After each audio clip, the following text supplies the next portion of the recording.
something last night as we left. We packed up, and I tell you what, everybody got out of here in a hurry, and we were loading up the van or whatever. And usually, when I leave here, I can usually get to the parsonage in about 10 minutes. Last night took me an hour.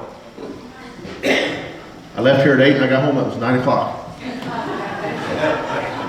No one saw that coming. And then I noticed something too when I got up the couch last night and went to bed. It took me an hour to walk to bed.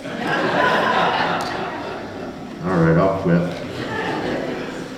So it's 10, but it's really 9. Did you know it's really 9 o'clock? So everyone's early for church. Did I say that right? I'll quit.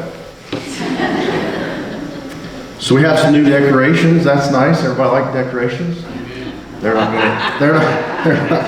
going to stay long. They're going to leave today.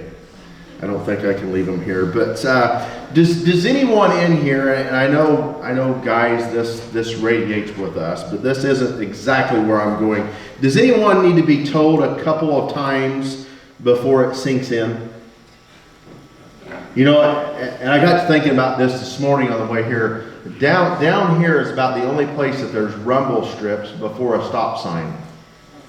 And I thought, why do they need 3 rumble strips? We can see the stop sign and it has a flashing light, but that's to tell us, hey, get ready, you got to stop up here, right?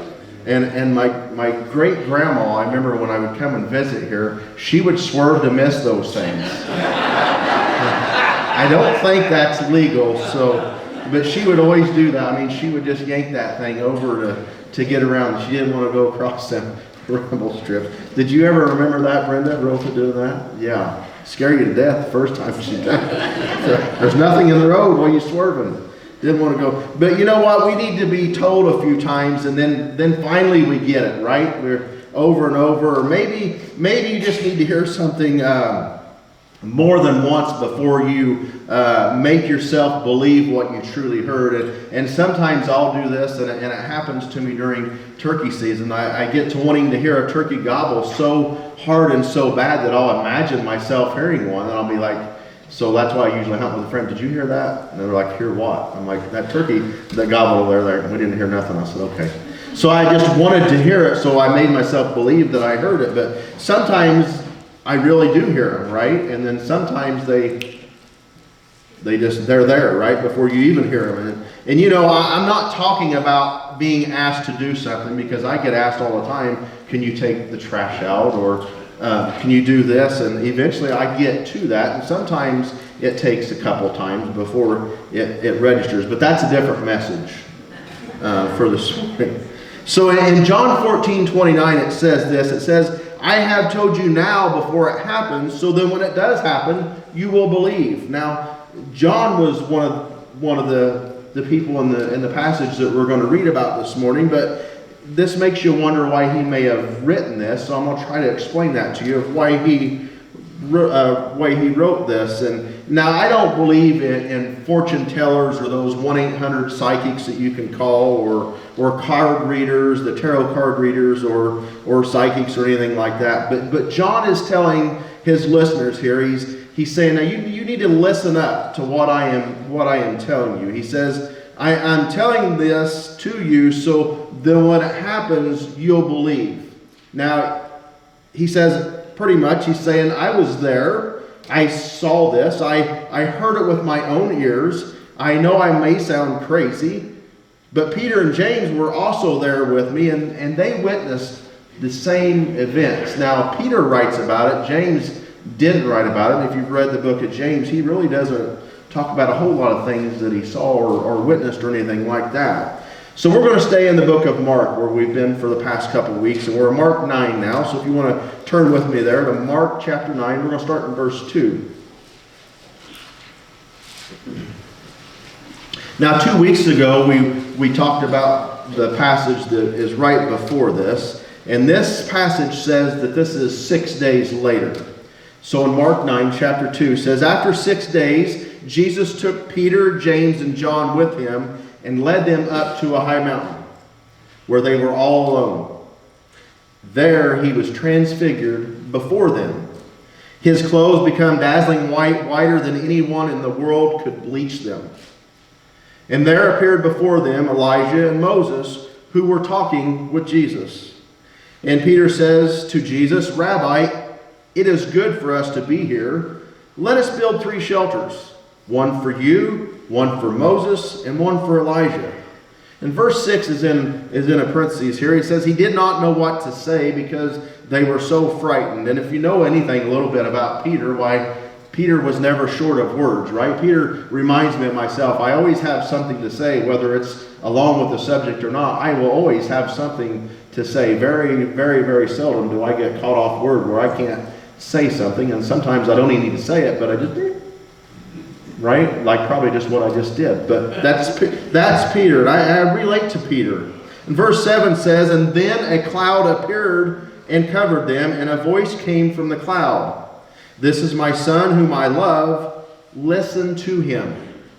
Suddenly, when they looked around, they no longer saw anyone with them except Jesus. And in verse 9, as they were coming down the mountain, Jesus gave them orders not to tell anyone what they had seen until the Son of Man had risen from the dead. And verse 10 says that they kept the matter to themselves, discussing what rising from the dead meant. And they asked him, why do the teachers of the law say that Elijah must come first? Jesus replied, to be sure, Elijah does come first and restores all things. Well, why then is it that it is written that the Son of Man must suffer much and be rejected? And verse 13 says, but I tell you, Elijah has come, and they have done to him everything that they wished, just as it was written about them. So this word transfiguration means a change in form or appearance. And in this passage it says that Jesus' appearance changed so that a glimpse is given of his full heavenly glory. His face shone like the sun, and his clothes became white as the light. And it said in there that it was whiter than white could bleach them. So when I think about transfiguration and changing form or appearance, I think of people that go on a diet. You don't see them for a long time, and they come back in your life, and you're like, who is that, right? And we see people do this. They transfigured it. And I got to thinking, I'm going to pick on the dailies for just a little bit. If you remember right, at the 4-H fair, I came to Flora with full beard, right? And I watched some of the videos last night where I was fully bearded, and I didn't hardly recognize myself. And that has since left. But what I done in July is I had always told my girls and Heather that one day I'm going to shave and just have a mustache. And they're like, no, you won't. Yes, I do. So one day I did that, and I came out, and I didn't recognize myself in the mirror, right? I thought, oh, what did I just do? But I couldn't shave it off because I haven't went without any facial hair since I could really grow it. And then once I had it, I wasn't going to lose it. So I met the dailies at the 4-H. They were showing pigs, and I just assumed that they knew who I was. I didn't think nothing about it. I just walked up and started talking to them, and they went. And they continued their conversation with their brothers, and I just sat there, and I'm like, huh. So I just kept engaging in the conversation, and they'd look at me and went on. And then it dawned on me, they had no clue who I was. Well, and I had a hat on. They had no clue who I was. So later when I went over to the livestock barns, I took my hat off, and they're like, we're so sorry. We had no clue who you were. And I'm like, I know you didn't. And I had fun with it. So I got to thinking about this transfiguration of Jesus in this time. He changed in appearance just like we did. But this appearance with Jesus was different, right? He didn't just shave his head or shave his beard or whatever. He changed in appearance, and the glory of God was shining through him. His clothes were whiter than white. So just picture this for a moment. You go on a trip with Jesus, and you climb a mountain. And it says a high mountain for a reason, I believe. And if you've ever climbed a mountain, or just a hill for that matter, it takes a little effort, right, to climb a hill. We don't have a whole lot of big hills here, but there are some in southern Illinois that are size of mountains, and it takes effort. And you know what? Sometimes just walking around the block or up and down a few stairs takes effort, right? And you do all that without taking any supplies with you. So imagine packing up this mountain, you, your two buddies, and Jesus. You look around when you get to the top of this mountain and you recognize everybody that's with you, and it's just the four of you, right?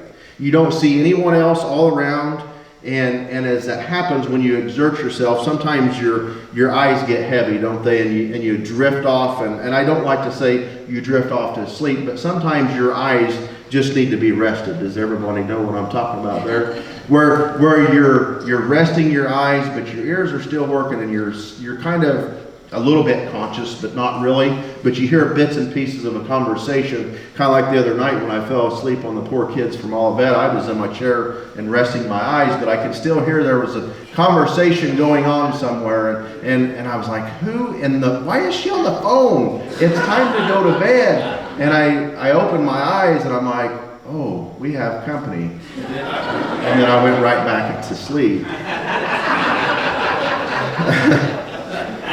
But you know, you're not asleep long, so you're just kind of in there. And so Peter wakes up here and he looks around and he sees his two friends there, but then he realizes that Jesus is gone. And when he notices that Jesus is gone, then he sees two other people that Jesus is talking to. Now, and I know when I do this, it takes me a little bit to gather my bearings. Sometimes I'll rub my eyes and take a double take, and sometimes this happens a couple different times. And Peter knows exactly who that he came with. He knew exactly who they were, and he knows exactly what they look like. And Peter is also shown an understanding of knowing who Jesus is as far as his true identity, that he knows that he is the Christ and the Messiah.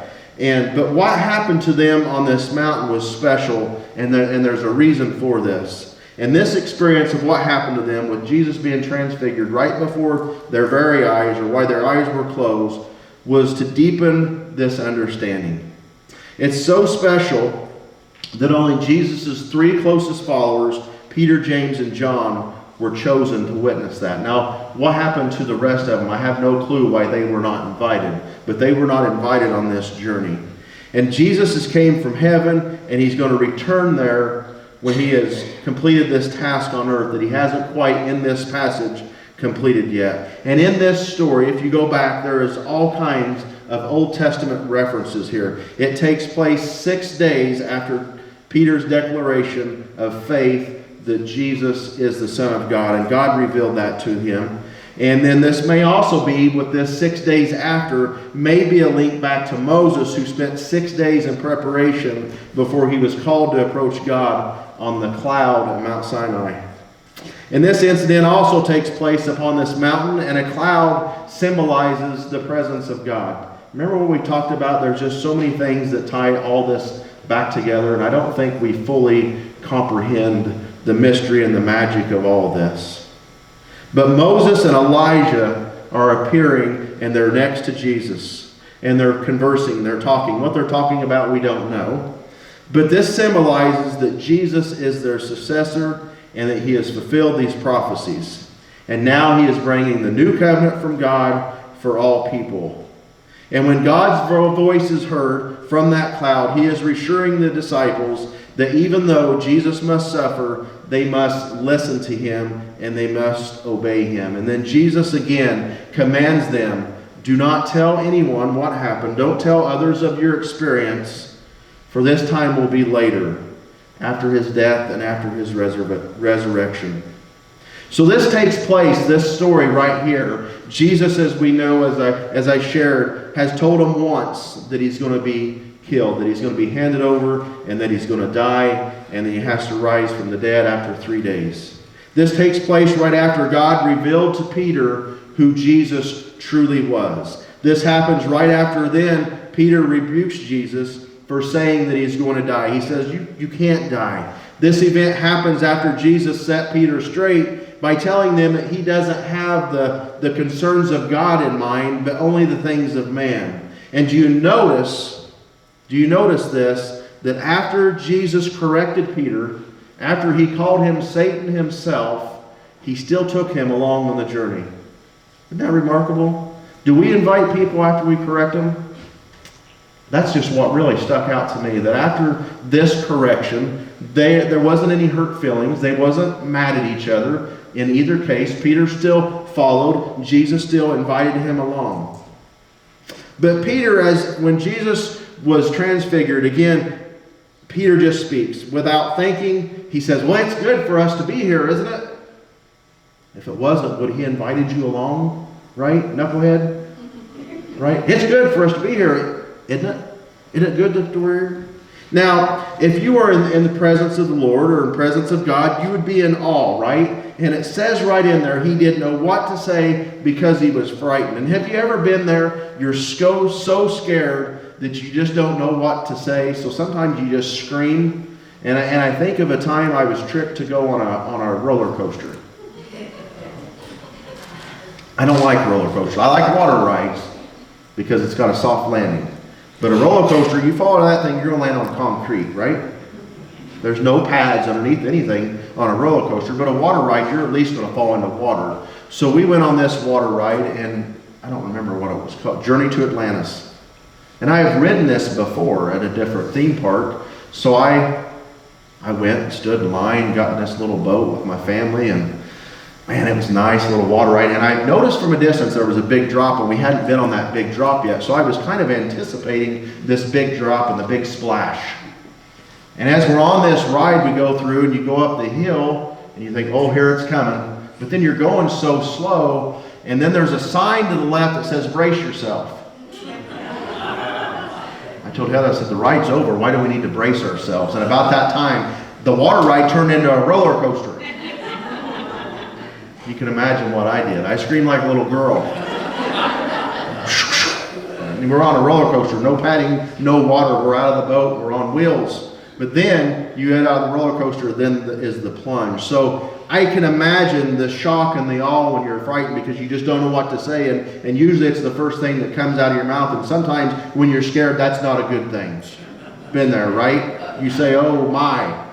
But you add extra words in there. And so you can imagine that's where Peter is at. He's just so, woo! Oh, can you imagine? I mean, our walls are now white. There's not a yellow tint in here anymore, but this is not white compared to the white that they would have seen by the reflection of the glory of the God that is shining through Jesus.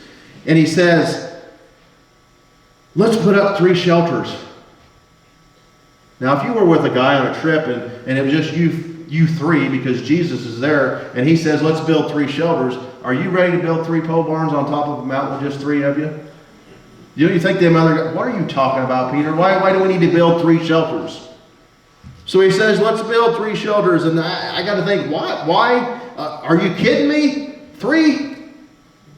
And you know what? Sometimes those things just come out of our mouth. But I have to wonder, with this question that that Peter says, with this question of building 3 shelters, does he still have the concerns of man in his head? And why would I say that? Well, he wants to build these shelters so that Moses, Elijah, and Jesus can stay there on that mountaintop. And then Peter, James, and John selfishly can constantly be in the presence of God because if they build a shelter, they're going to be there, right? He's going to contain them within this shelter and they will always be there. They can go there and visit. But then I also thought if they would build a shelter, aren't they confining the place where they would meet and where they would be in the presence of God? And don't we do that today? We think, oh, we have to come to church. You know what? Jesus is outside them walls too, right? And if we try to box him in, we're containing what God can do with his presence. If we say this is the only place that we can encounter or come into the presence of God, we're rudely mistaken. And I believe that is what Peter is saying here. Well, look, we'll build a shelter and you can just dwell here and we can come and visit and we can be selfish and we're not going to tell anyone about that. But wouldn't that be grand? But you can't confine it. You can't bottle it up. Peter was only thinking about what he would lose if Jesus was gone. So he wanted to build a shelter where Jesus could stay. What Peter is saying here by saying let's build 3 shelters was foolish because then he was putting Jesus on an equal level with Elijah and Moses. He wanted one tabernacle for each. And Jesus isn't just another Moses or Elijah or even greater than Moses, Elijah. Jesus is the Son of God. And you can't contain that. And when all this happened, Peter is finally, I think, waking up and realizing what's going on. And God, as he always does, comes in and intervenes and covers him with the cloud. And then he speaks. And he says this, "This is my beloved Son, whom I love." And we've heard that before, right? But then he says 3 extra words. Listen to him. Now, the voice from the cloud made it clear that Jesus was not on the same level with Elijah and Moses. He says, "This is my beloved Son, and hear him." The word from heaven answered the disciples' doubts after the revelation about the suffering Messiah. It assured them that the plan was all right with God the Father as well. And Jesus commanded them that they should tell no one the things that they had seen until the Son of Man had risen from the dead. After it was all over, and then part 1, because there's 2 parts, right? Part 1 would be finished. Peter, John, and James kept this word to themselves. After all, who in their right mind would believe them? Right? Yeah, we went up on a mountain with Jesus, saw Elijah and Moses. Yeah, we were there. Ever tell a story and everybody's like, "No, you didn't." If they would have told that story, wouldn't have everyone else said that? You had a little bit too much grapes, right? Slept on the wrong side of the bed. Had a bad dream.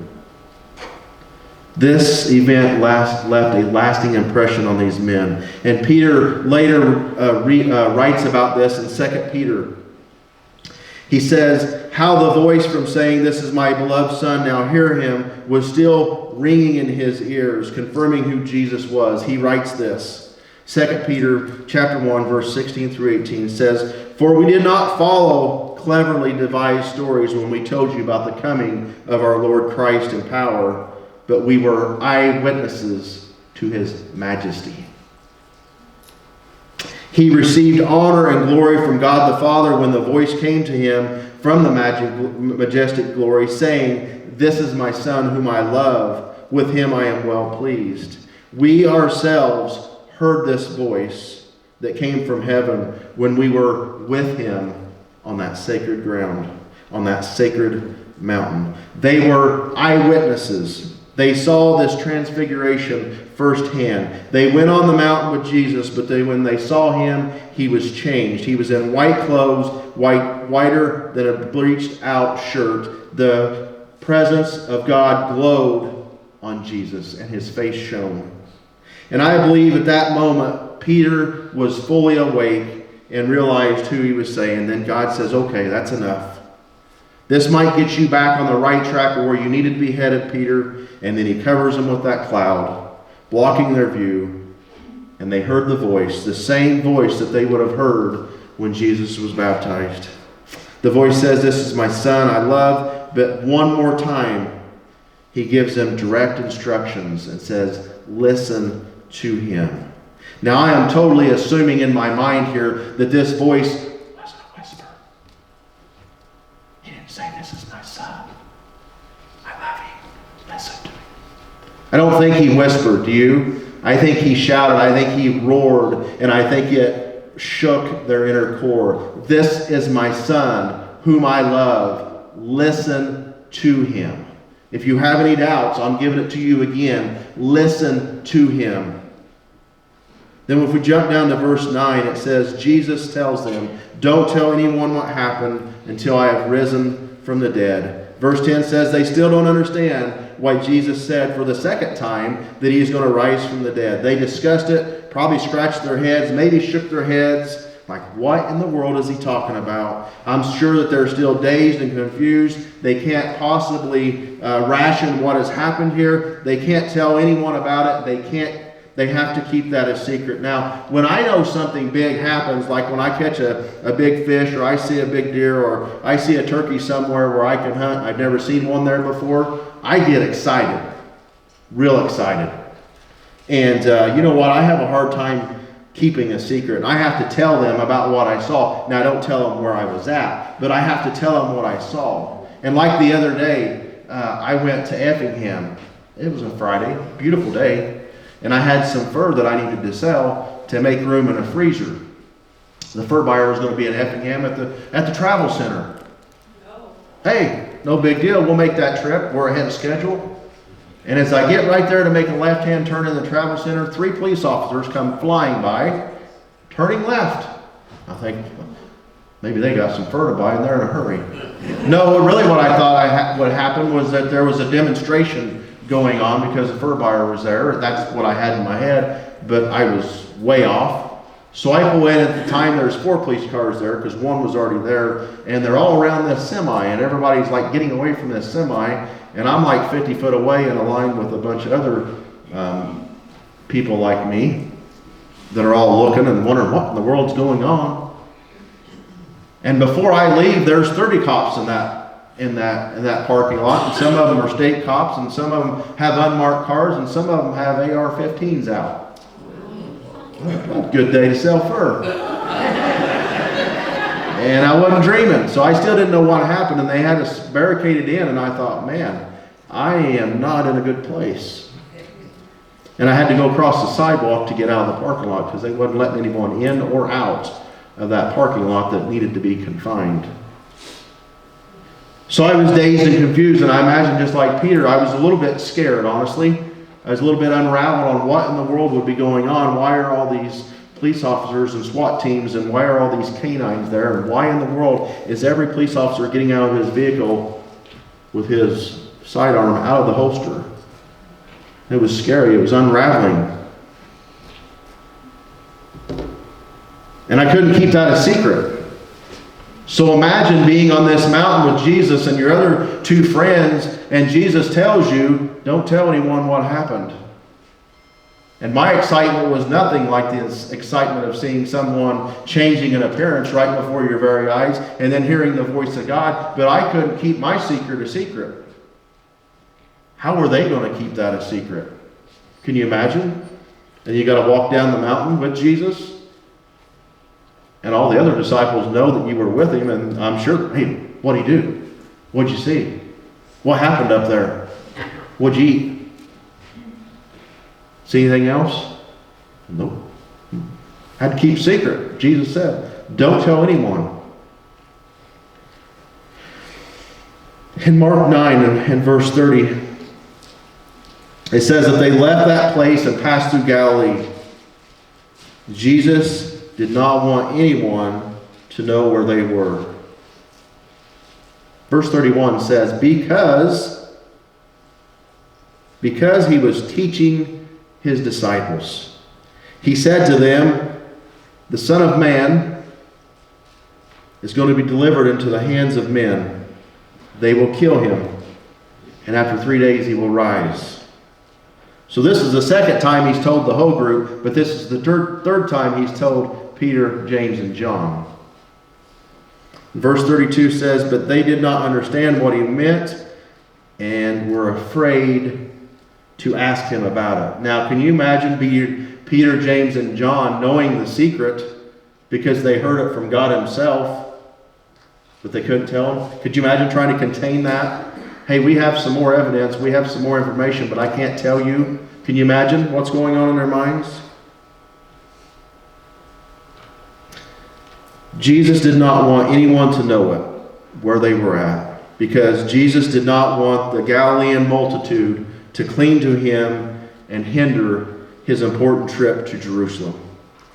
The Son of Man being betrayed in the hands of men, Jesus clearly told his disciples that this was the destiny back in verse 31. And now as they departed from Galilee towards Jerusalem, they headed towards the destiny that Jesus had spoke of. But it says they did not understand this. The disciples could not process what Jesus had told them about his destiny in Jerusalem, to die and rise again, and unfortunately, they were scared to ask. In Mark 10, 32 through 34, in verse 32 says, they were on their way to Jerusalem, with Jesus leading the way, and the disciples were astonished.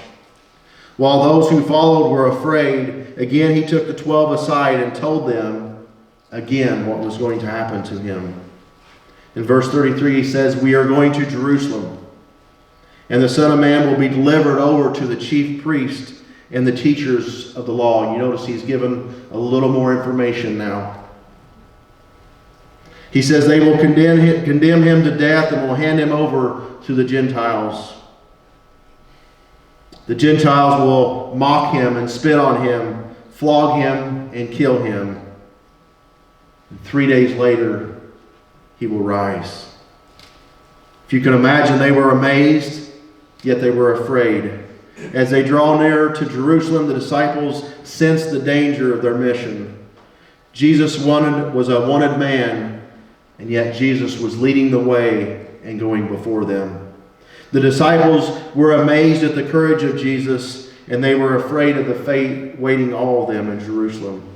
And you know what? Sometimes we don't think enough or focus enough on the courage that Jesus would have had and his boldness. But he was a man on a mission, and nothing was going to deter him. It took a tremendous amount of bravery for him to walk straight towards his fate and to walk in front of the disciples, leading them every way. The courage of Jesus is especially amazing in light of our frequent being cowards as Christians. When we're afraid to stand out for Jesus, when we're scared to tell anyone about Jesus, and sometimes we're even intimidated to say his name or that we believe. And sometimes we're intimidated to even invite a friend to come to church with us because, well, what would they think? And what if the preacher's weird? Or what if the people at my church are weird? What are they going to think about me? Yet Jesus wasn't afraid to stand out for us.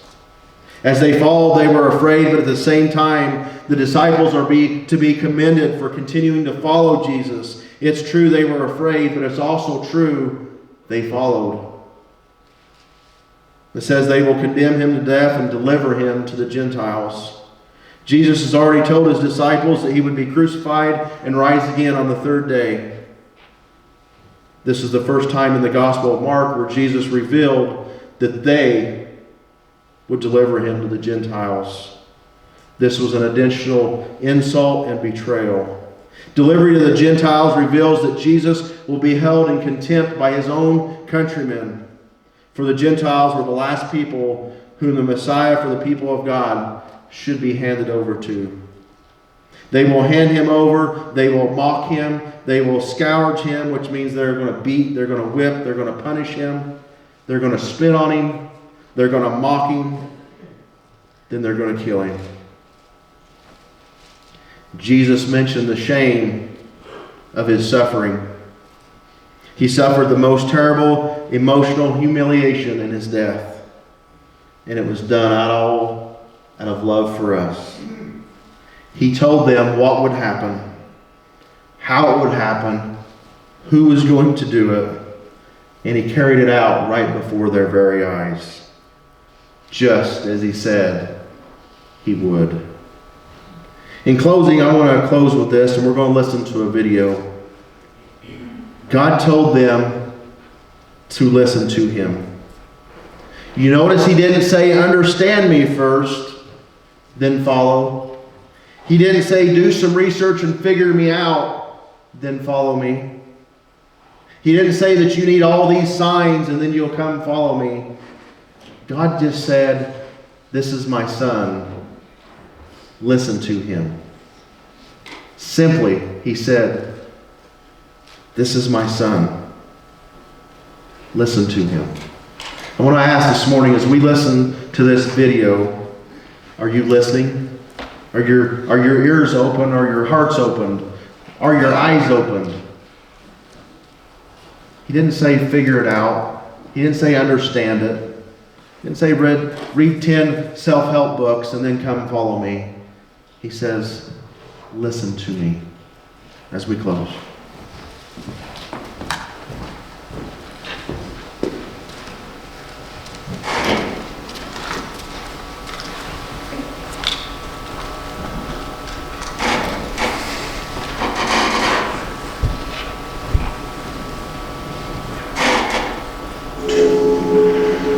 Out in the Aleutian Islands, getting ready to leave and go back to Anchorage and then home.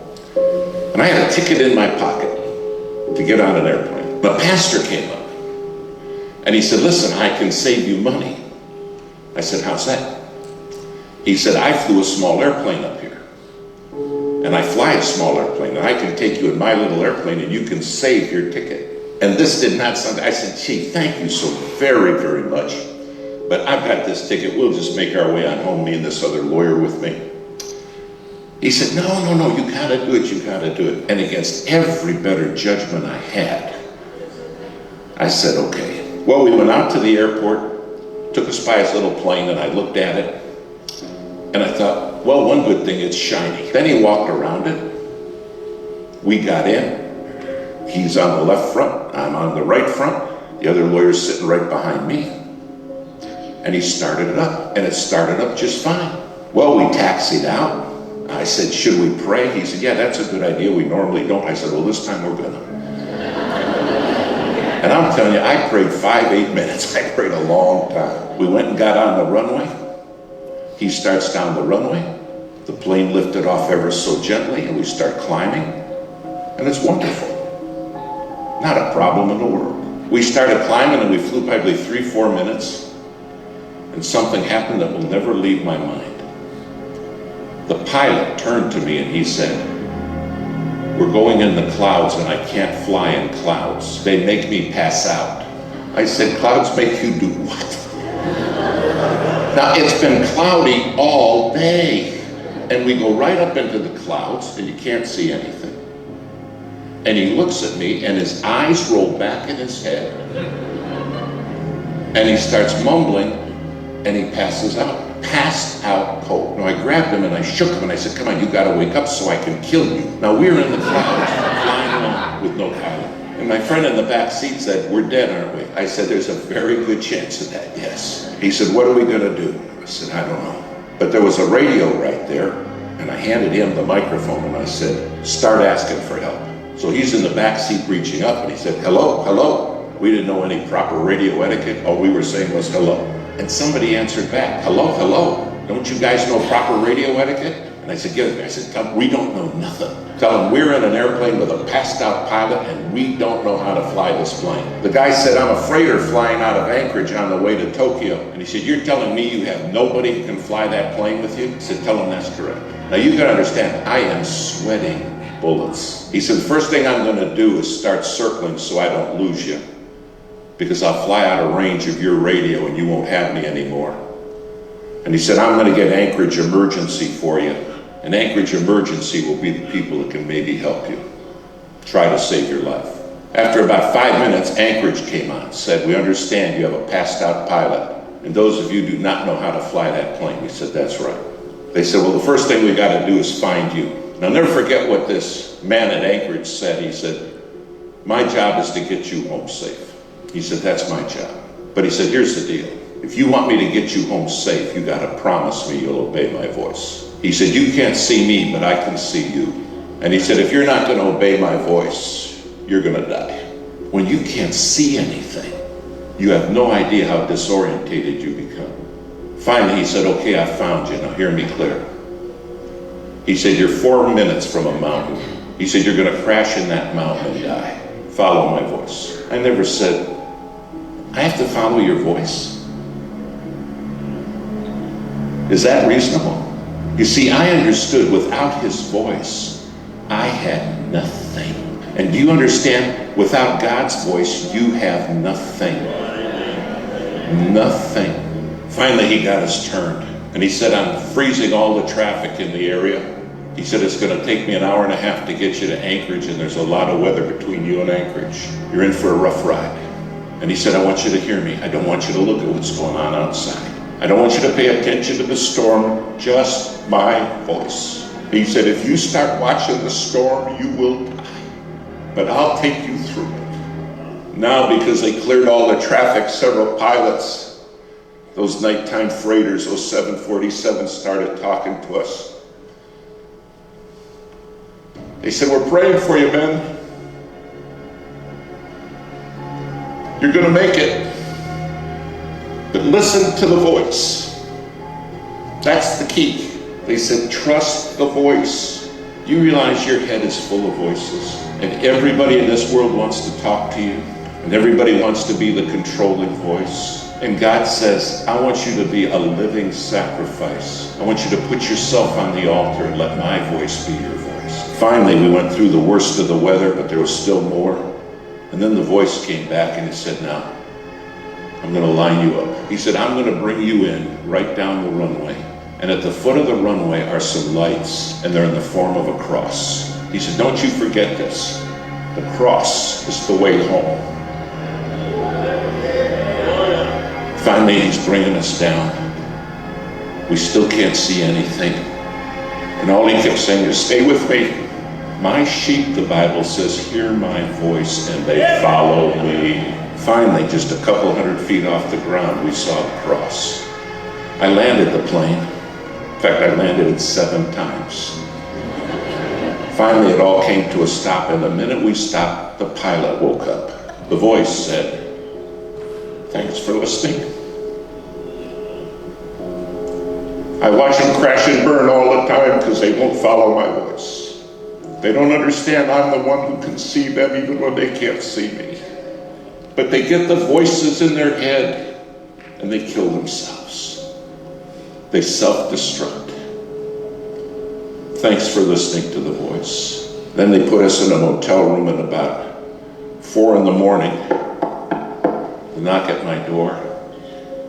And I open the door and a man was standing there. He said, hello, David. I said, you're the voice. You're the one who got me home. He said, I am. Do you understand one day you're going to stand before him and say, you were the voice. You're the voice that brought me home.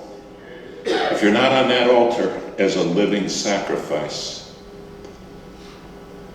your head's full of voices. And then we wonder why kids crash and burn. We wonder why marriages are shattered. And the Lord's saying, I'm the one who has the voice. All I can remember is that voice saying, stay with me. Stay with me. Don't listen to what's going on in your head and don't watch the storm. Stay with me. And I'll take you through. Tonight you have a God who has promised to take you through. A living sacrifice, holy.